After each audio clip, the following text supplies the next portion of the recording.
आता आपले गणपती बसतील त्याच्यासाठी थोडीशी माहिती।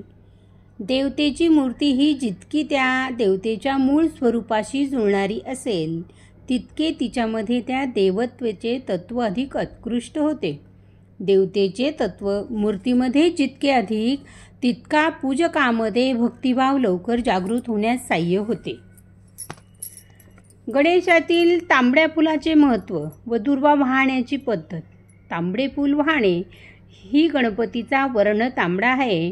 गणेश पूजेत तांबडे वस्त्र, तांबडे फूल व रक्तचंदन वापरतात।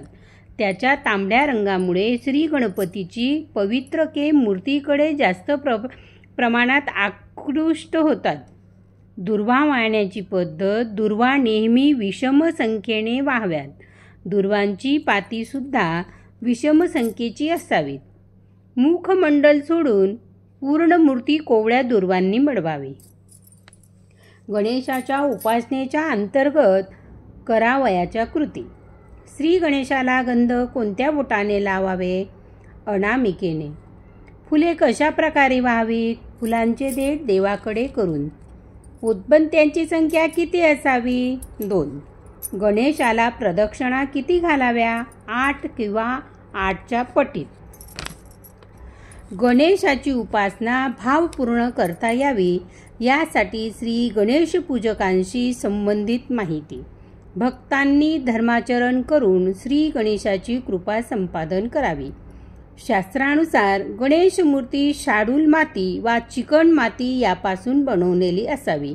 अन्य वस्तू उदाहरणार्थ प्लास्टर ऑफ पॅरिस, फायबर, कागदाचा लगदा, गोमेय यापासून बनवलेली मूर्ती आणू नये। मूर्ती 1 फूट ते 1.5 फूट उंचीची असावी। मूर्ती बसलेली आणि नैसर्गिक रंगांची असावी।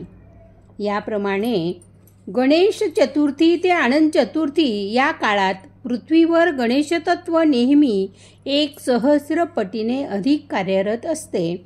याचा लाभ होण्यासाठी ओम गणपतये नमः किंवा ओम गणानात्वाम हा नामजप करावा। माझे नाव सौ प्रमिला रवींद्र ब्राह्मणकर। माहिती आवडल्यास सबस्क्राईब करा। भरपूर व्हिडिओ आहेत, त्यांचा आनंद लुटा।